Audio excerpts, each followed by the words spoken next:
Welcome to LinkedUp, Breaking Boundaries in Education, a podcast that focuses on what is happening in education today, connecting everyone to the movers and shakers that are breaking boundaries in the education arena. Hello, this is Jamie and Jerri from LinkedUp, Breaking Boundaries in Education. So Jerri and I stalk LinkedIn a lot about anything AI, and there's always this fear of, and I don't know, I think that people put it out there that jobs are going to be eliminated because of AI, and perhaps some will, but there are some that I just think can't and shouldn't go away. There are lots of examples where Jerri and I have used AI and AI is just not hitting the mark like we'd want it to.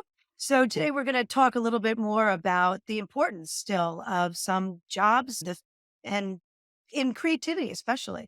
I think the AI is so exciting, but I think the question is, what about in the arts? Because Yeah. people can see it doing some of those technical things that we need to do, like writing or describing, those kinds of things. But Yeah. the creative arts is where I think the question is. Like, how can AI be used in tandem and we still honor the artist? Yes, that's what we'll talk about today is Yeah. AI and the arts. And our guest today is Elisa Stephens, and she comes to us from an art academy. Elisa, tell us a little bit about your journey, where you are, and the school that you are working with, Academy Art. Great. I'm president of the Academy of Art University in San Francisco, and we're close to 100 years old. And we're a very large art and design school. We have many programs, and we have 14 STEM programs, which are particularly interesting in an art school because STEM plus A equals STEAM. And so we Yeah. have STEAM powered portfolios, and the portfolios are what allow our students at the Academy of Art University to get jobs. Have you always had that leaning towards STEAM, or is the STEAM something new that's come along in the last few decades? I've always embraced technology as a tool in the field of art and design. And if Mhm. it's a tool in the world that'll enable our students to better apply their craft and demonstrate their creative skills, I believe as educators, we would be derelict if we were not training our students to use it. How does an art academy ensure that students are getting the latest technology knowledge that they'll need once they leave you? How are you preparing them? We've been really fortunate. My grandfather started the Academy of Art University in Oh, 1929, and he was a painter, a professional painter and art director for Sunset Magazine. And his pedagogy was it really took someone who is a professional artist to train the next generation of artists.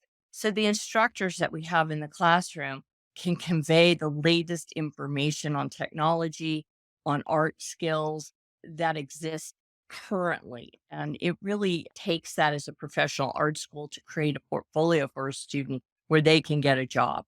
how do you all keep up with it? It's moving so rapidly right now.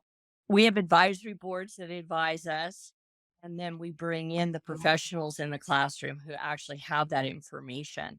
And I think education in art and design is crucial for an AI driven future. More and more traditional white collar jobs will be assumed by some form of AI. There'll always be a need for the human component to supervise Yeah. AI, but there'll be fewer jobs available. However, creative jobs that require a spark of non factual, non repetitive behavior, they'll remain.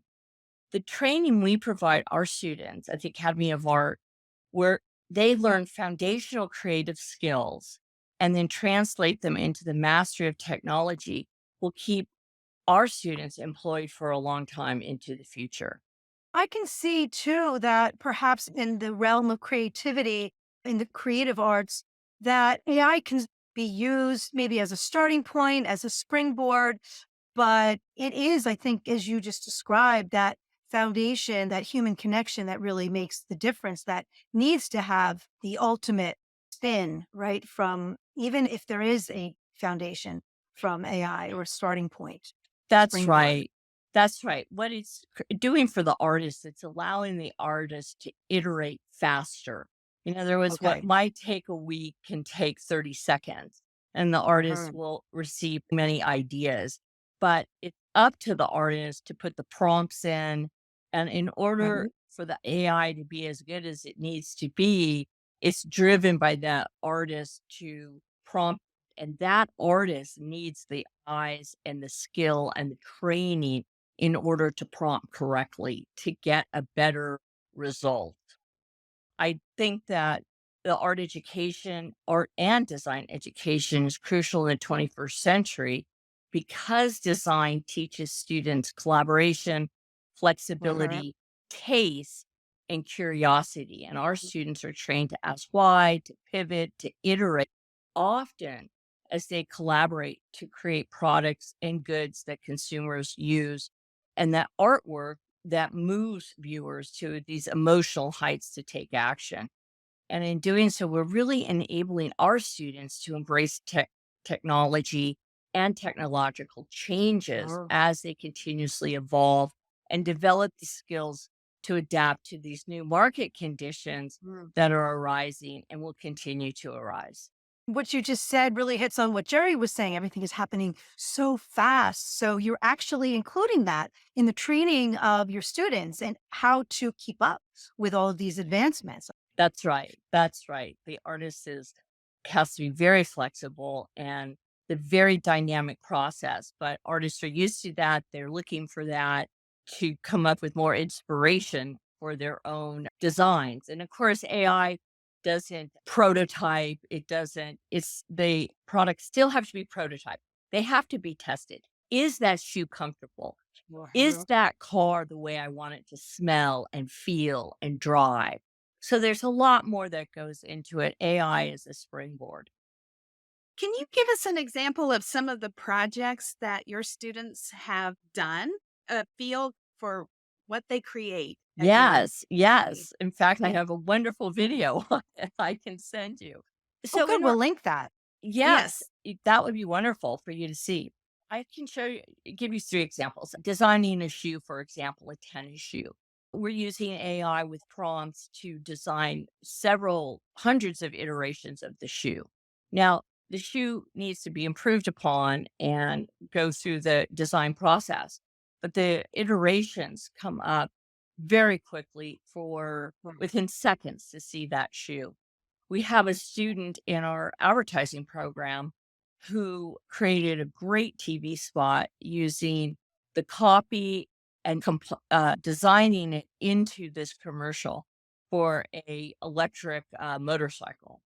It's being used, of course, writing for media classes. It's being used in our game development Mhm. department.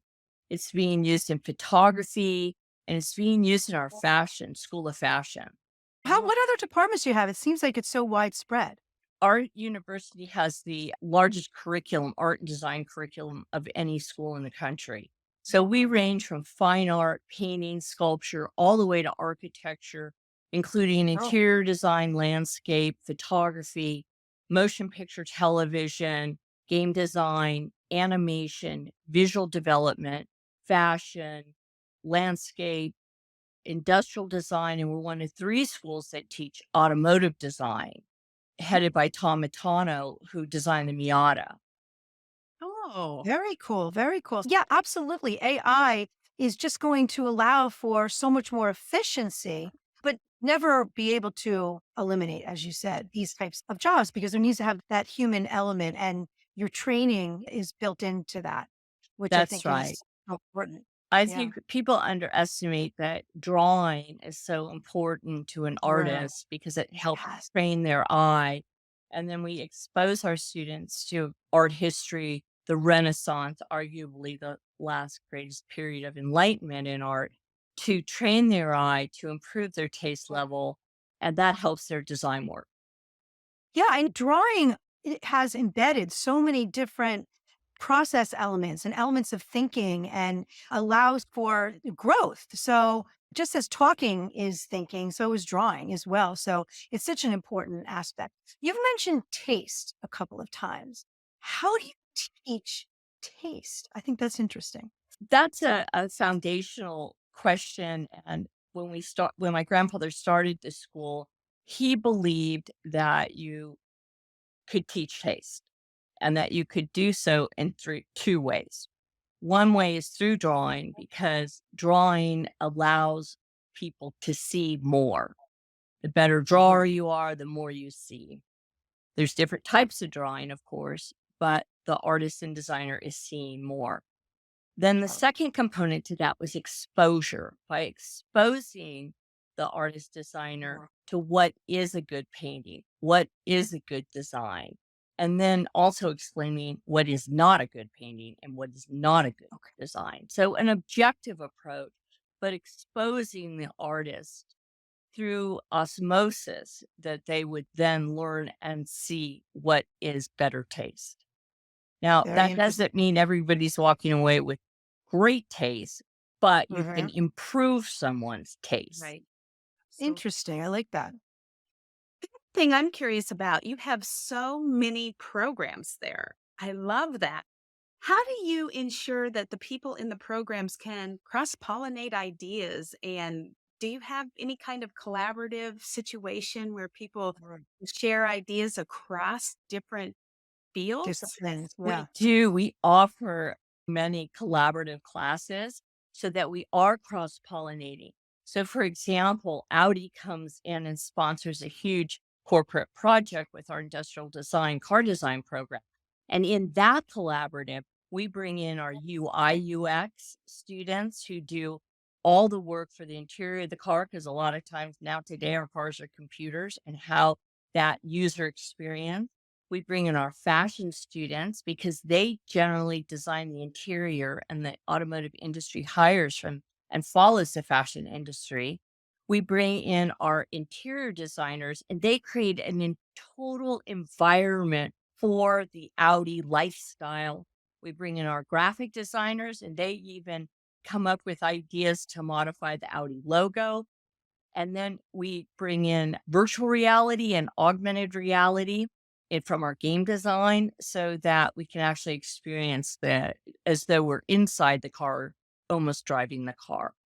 So and then we bring in the advertisers to do an entire campaign now on this new Audi future vehicle.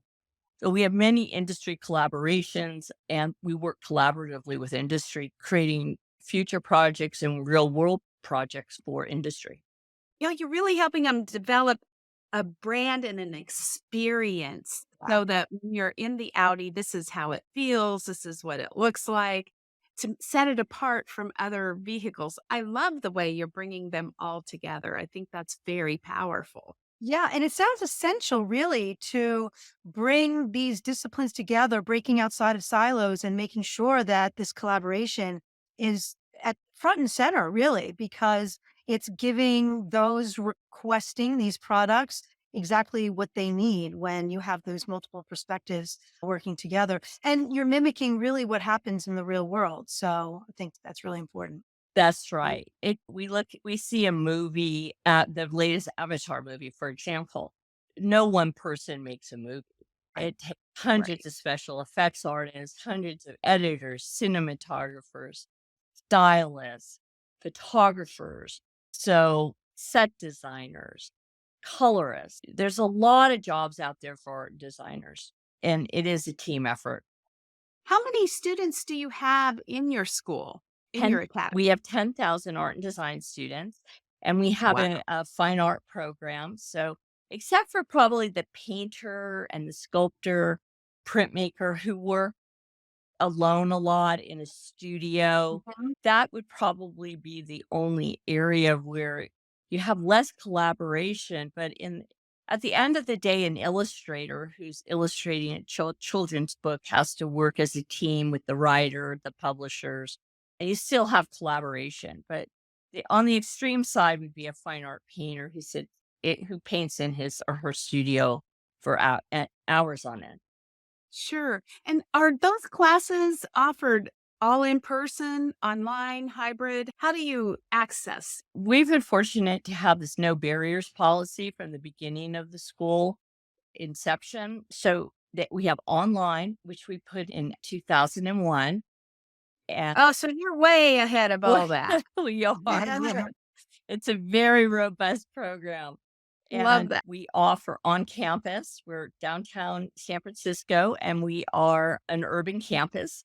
And then we also offer classes on Zoom, and we offer to a wide variety of students. We have a traditional college student for bachelor's and degrees and master's degrees. We accept vets. We accept students who are coming in for change of career. We accept students who never completed college but have always had to go into the workforce and didn't have the opportunity to have an art education or have their parents pay for after school art classes to come in and take one or two classes. They can do that. Or if it's a change of career or they always wanted to be a designer, that they can come back at any point in their life and take those classes and develop that portfolio. I Fabulous. like the idea that people can access it online as well, because not everybody can afford to live in San Francisco to Right. show up in person, but yet you could still have the power of your educators and their knowledge by being able to take the classes online. Now, I know some people think art online, does that work?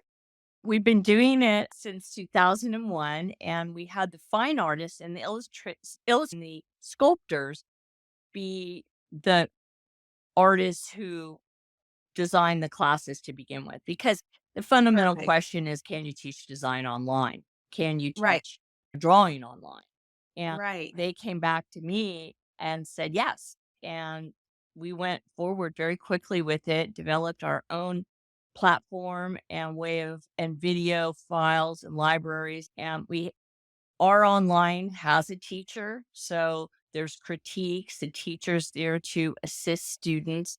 It's it's hands-on with the teacher. So Yeah. technology is breaking down those barriers. So that's so fantastic. So I suppose with the speed that AI has come about in the past several months, you've had to alter your curriculum. How did you go about doing that to make sure that the students are infusing some of those skills that you mentioned earlier, where they're able to leverage AI for efficiency and faster iterations, et cetera?